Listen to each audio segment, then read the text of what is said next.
विद्यार्थियों, education point Haryana में आपका बहुत बहुत स्वागत है। विद्यार्थियों, आज हम कक्षा 9वीं का जो मेरे संग की औरतें पाठ है उसके अभ्यास के प्रश्नों को करेंगे। आशा है आपने वीडियो देख लिया होगा। यदि वीडियो नहीं देखा है तो आप एजुकेशन पॉइंट हरियाणवी पर सर्च करके देख सकते हैं, और चैनल पर नए हैं तो चैनल को सब्सक्राइब भी कर लीजिएगा। तो आइए सीखते हैं अभ्यास के प्रश्नों को। पहला प्रश्न है भाई, लेखिका ने अपनी नानी को कभी देखा भी नहीं, फिर भी उनके व्यक्तित्व से प्रभावित क्यों थी। लेखिका ने अपनी नानी को कभी देखा नहीं था, किंतु उनके बारे में सुना अवश्य था। उसने सुना था कि उनकी नानी ने अपने जीवन के अंतिम दिनों में उन्होंने प्रसिद्ध क्रांतिकारी प्यारेलाल शर्मा से भेंट की थी। उस भेंट में उन्होंने यह इच्छा प्रकट की थी कि वे अपनी बेटी की शादी किसी क्रांतिकारी से करवाना चाहती हैं। अंग्रेज़ों ने के किसी भक्त से नहीं, उनकी इस इच्छा में देश की स्वतंत्रता की पवित्र भावना थी। यह भावना बहुत सच्ची थी। इसमें साहस था। जीवन भर पर्दे में रहकर भी उन्होंने किसी पर पुरुष का यानी दूसरे पुरुष से मिलने की हिम्मत नहीं की। इससे उनके साहसी व्यक्तित्व और मन में सुलगती स्वतंत्रता की भावना का पता चलता है। लेखिका इन्हीं गुणों के कारण उनका सम्मान करती है।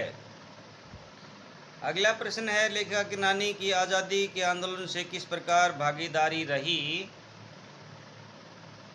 तो लेखिका की नानी ने आज़ादी के आंदोलन में प्रत्यक्ष रूप से भाग नहीं लिया था, पर आज़ादी के आंदोलन में उनका अप्रत्यक्ष योगदान अवश्य था। वे अनपढ़ परंपरागत पर्दानसी औरत थी।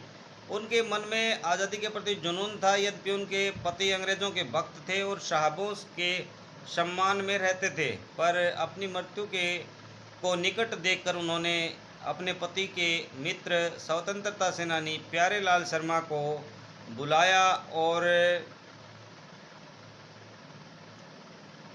स्पष्ट रूप से कह दिया कि उनकी बेटी का वर वे ही अपने समान ही किसी स्वतंत्रता के दीवाने लड़के को खोज कर दें। ये है ना भाई, ही के बाद जो पूर्ण विराम ये नहीं लगेगा। इससे उनकी बेटी का विवाह आज़ादी के आंदोलन में भाग लेने वाले उस लड़के से हो सका जिसे आईसीएस की परीक्षा में बैठने से रोक दिया गया था। इस तरह उनकी नानी ने आज़ादी के आंदोलन में भागीदारी निभाई। अगला प्रश्न है, लेखिका की मां परंपरा का निर्वाह न करते हुए भी सबके दिलों पर राज करती थी। इस कथन के आलोक में लेखिका की मां की विशेषताएं लिखिए। और दूसरा है, लेखिका की दादी के घर के माहौल का शब्द चित्र अंकित कीजिए। तो पहला करेंगे। पहले, लेखिका की मां की स्थितियां और व्यक्तित्व दोनों असाधारण थे। उनके व्यक्तित्व की सबसे बड़ी विशेषता यह थी कि वे स्वतंत्रता आंदोलन के लिए काम करती थी। उनकी सोच मौलिक थी। लेखिका के शब्दों में वह खुद अपने तरीके से आज़ादी के जुनून को निभाती थी। इस विशेषता के कारण घर भर में के लोग उनका आदर करते थे। कोई उनसे घर गृहस्थी के काम नहीं करवाता था। उनका व्यक्तित्व ऐसा प्रभावी था कि ठोस कामों के बारे में उनसे राय ले ली जाती थी, पर उस राय को पत्थर की लकीर मानकर निभाया भी जाता था। अगला, लेखिका की मां का सारा समय किताबें पढ़ने, साहित्य चर्चा करने और संगीत सुनने में बीतता था। वे कभी बच्चों से लाड़ प्यार नहीं करती थी। उनके मान सम्मान के दो प्रमुख कारण थे। वे कभी झूठ नहीं बोलती थी। वे एक की बात गोपनीय बात दूसरे को नहीं बताती थी। अब लेखिका की दादी के घर में विचित्र विरोधों का संगम था। परदादी लीक से परे हटकर थी। वे चाहती थी कि उनकी पतोहू को होने वाली पहली संतान कन्या हो। उसने यह मन्नत मांगकर जग जाहिर कर दी थी। इससे घर के अन्य सभी लोग हैरान थे, परंतु लेखिका की दादी ने इस इच्छा को स्वीकार करके होने वाली पोती को खिलाने दुलारने की कल्पनाएं भी कर डाली थी। लेखिका की माँ तो बिल्कुल ही विचित्र थी। वे घर का कोई काम नहीं करती थी। वे आज़ादी के आंदोलन में सक्रिय रहती थी। उन्हें पुस्तकें पढ़ने, संगीत सुनने और साहित्य चर्चा करने से फुर्सत नहीं थी। उनके पति भी क्रांतिकारी थे। वे आर्थिक दृष्टि से अधिक समृद्ध नहीं थे। विचित्र बात यह थी कि लेखिका के दादा अंग्रेज़ों के बड़े प्रशंसक थे। घर में चलती उन्हीं की थी, किंतु घर की नारियां अपने अपने तरीके से जीने के लिए स्वतंत्र थी। कोई किसी के विकास में बाधा नहीं बनता था। अगला प्रश्न है, आप अपनी कल्पना से लिखिए कि परदादी ने पतोहू के लिए पहले बच्चे के रूप में लड़की के पैदा होने की मन्नत क्यों मांगी। परदादी ने पतोहू के लिए पहले बच्चे के रूप में लड़की पैदा होने की मन्नत इसलिए मांगी ताकि वे परंपरा से अलग चलने की जो बात करती थी उसमें अपने कार्य व्यवहार द्वारा शब्द को दर्शा सके। इसके अलावा उनके मन में लड़का और लड़की में अंतर समझने की जैसी कोई बात नहीं रही होगी। अगला प्रश्न है, डराने धमकाने, उपदेश देने या दबाव डालने की जगह सहजता से किसी को भी सही राह पर लाया जा सकता है। इस आधार पर तर्क दीजिए भाई, पाठ के आधार पर। हाँ, इस पाठ से स्पष्ट है कि मनुष्य के पास सबसे प्रभावी अस्त्र है अपना दृढ़ विश्वास और सहज व्यवहार। यदि कोई सगा संबंधी गलत राह पर हो तो उसे डराने धमकाने, उपदेश देने या दबाव डालने की बजाय सहजता से व्यवहार करना चाहिए। लेखिका की नानी ने भी यही किया था। उन्होंने अपने पति की अंग्रेज भक्ति का न तो मुखर विरोध किया न समर्थन किया। वे जीवन भर अपने आदर्शों पर टिकी रही।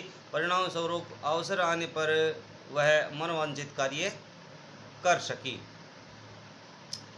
और लेखिका की माता ने चोर के साथ जो व्यवहार किया वह तो सहजता का अनोखा उदाहरण है। उसने न तो चोर को पकड़वाया न पिटवाया, बल्कि उससे सेवा ली और अपना पुत्र बना लिया। उसके पकड़े जाने पर उसने उसे उपदेश भी नहीं दिया, न ही चोरी छोड़ने के लिए दबाव डाला। उसने इतना ही कहा था, अब तुम्हारी मर्जी, चाहे चोरी करो या खेती।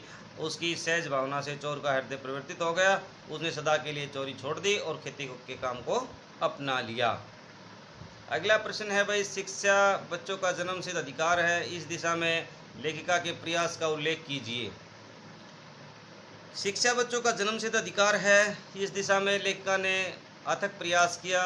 उसने कर्नाटक के बागलकोट जैसे छोटे से कस्बे में रहते हुए भी इस दिशा में सोचना शुरू किया। उसने कैथोलिक बिशप से प्रार्थना की कि उसका मिशन वहां से सीमेंट कारखाने से मदद लेकर के वहां स्कूल खोल दे, पर वे इसके लिए तैयार न हुए। तब लेखिका ने अंग्रेजी, हिंदी और कन्नड़ 3 भाषाएं सिखाने वाला स्कूल खोला और उसे कर्नाटक सरकार से मान्यता भी दिलवाई। इस स्कूल से बच्चे बाद में अच्छे स्कूलों में प्रवेश पा गए।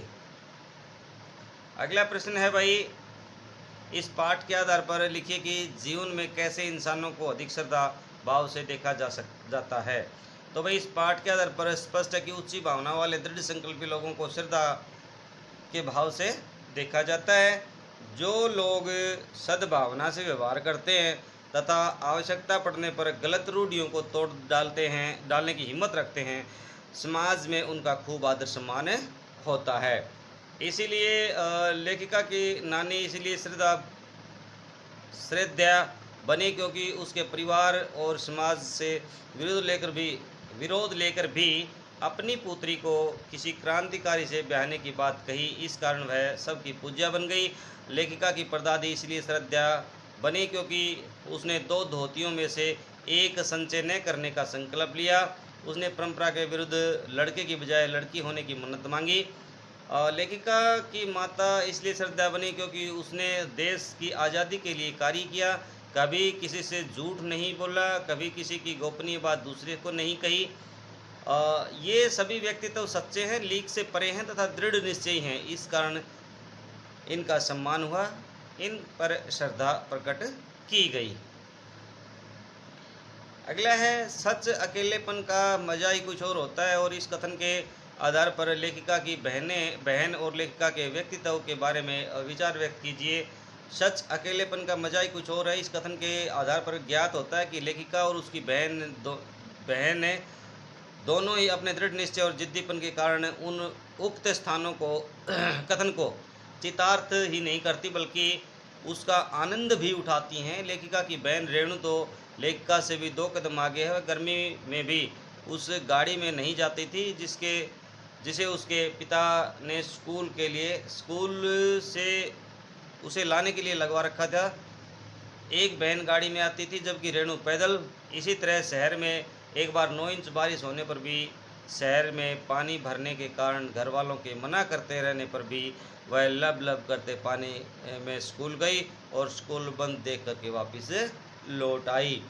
लेखक के बिहार के डालमिया शहर में रूढ़िवादी स्त्री पुरुषों के बीच जहाँ जागृति पैदा की, उन्हीं के साथ नाटक करते हुए सूखा राहत कोष के लिए धन एकत्र किया और दूसरी ओर कर्नाटक के छोटे से कस्बे में बच्चों के लिए स्कूल भी खोला और मान्यता दिलवाई। यह काम लेखिका ने अकेले ही शुरू किया था। कुछ अन्य प्रश्न भी हैं। लेखिका खुद और अपनी 2 बहनों को लेखन में आने का क्या कारण मानती है? लेखिका खुद और अपनी 2 बहनों को लेखन में आने का कारण ये मानती है कि वे अपनी नानी से कहानी नहीं सुन पाई क्योंकि उनकी माँ की शादी होने से पूर्व ही नानी की मृत्यु हो चुकी थी। शायद नानी से कहानी न सुन पाने के कारण लेखिका और उसकी बहनों को खुद ही कहानियाँ कहनी पड़ी, इसलिए लेखिका बन गई। अगला प्रश्न है, लेखिका पहले अपनी नानी के बारे में क्या जान पाई थी? तो लेखिका पहले अपनी नानी के बारे में बस इतना ही जान पाई थी कि उसकी नानी पारंपरिक अनपढ़ और पर्दा करने वाली महिला थी। उसके पति उन्हें छोड़कर वकालत की पढ़ाई करने इंग्लैंड चले गए थे। वकालत की डिग्री लेकर के लौटने के बाद वे साहबों जैसी जिंदगी व्यतीत करने लगे, पर नानी पर इसका कोई अंतर नहीं पड़ा। वे अपनी मर्जी से जीती रही और अपनी किसी पसंद नापसंद पर इजहार अपने पति के सामने कभी भी नहीं किया। अगला प्रश्न है, लेखिका की नानी ने स्वतंत्रता सेनानी प्यारे लाल शर्मा से कौन सी इच्छा प्रकट की थी? यह इच्छा उन्होंने अपने पति से क्यों नहीं बताई? भाई, लेखिका की नानी जब कम उम्र में ही स्वयं को मृत्यु के निकट पाया तो उन्होंने अपने पति के मित्र प्यारेलाल शर्मा को बुलाया और कहा कि आप मेरी बेटी की शादी अपने जैसे किसी आज़ादी के सिपाही से करवा दीजिएगा। उन्होंने यह इच्छा अपने पति को इसलिए नहीं बताई क्योंकि वह जानती थी कि अंग्रेज़ों के भक्त उनके पति उनकी इस इच्छा को पूरा नहीं करेंगे। वे बेटी की शादी आज़ादी के सिपाही से होने को ही पसंद न करते। अगला प्रश्न, लेखिका ने लिखा है कि उनकी नानी एकदम मुँहजोर हो उठी। वे कब और क्यों मुँहजोर उठी? लेखिका की नानी उसमें मुँहजोर हो उठी जब वे कम उम्र में यह महसूस करने लगी कि उनकी मृत्यु निकट है और उनकी इकलौती 15 वर्षीय बेटी अभी अविवाहित है। उनके मुँहजोर होने का कारण अपने पति का आचार विचार था। उनके उच्च शिक्षित पति अंग्रेज़ों के भक्त थे जबकि लेखिका की नानी स्वतंत्रता प्रिय नारी थी। वे अपनी बेटी का विवाह किसी साहब से नहीं बल्कि आज़ादी के सिपाही से करने के पक्षधर में थी। अगला प्रश्न, लेखिका ने अपनी माँ को परिजात सी जादुई क्यों कहा है और ससुराल में क्या स्थिति थी? लेखिका ने अपनी माँ को परिजात से जादुई इसलिए कहा है क्योंकि उनमें खूबसूरती, नज़ाकत, गैर दुनियादारी, ईमानदारी, निष्पक्षता जैसे गुणों का संगम था।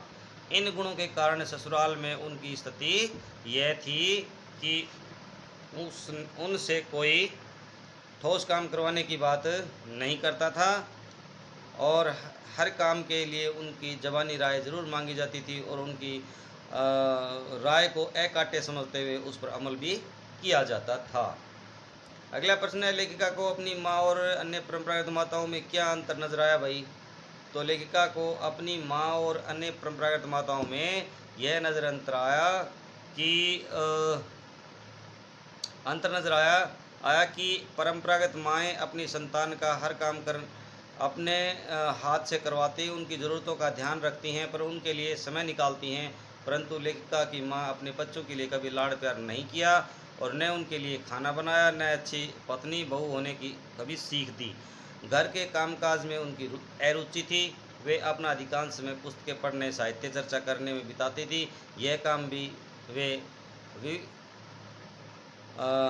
बिस्तर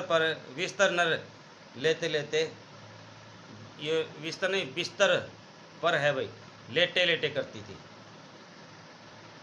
अगला प्रश्न है, लेखिका ने अपनी नानी और माँ और परदादी में क्या क्या समानता देखी है?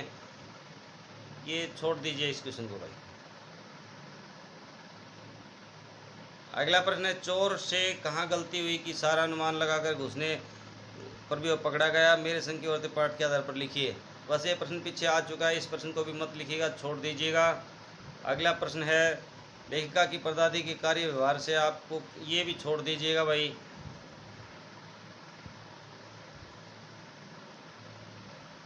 ये भी छोड़ दीजिएगा।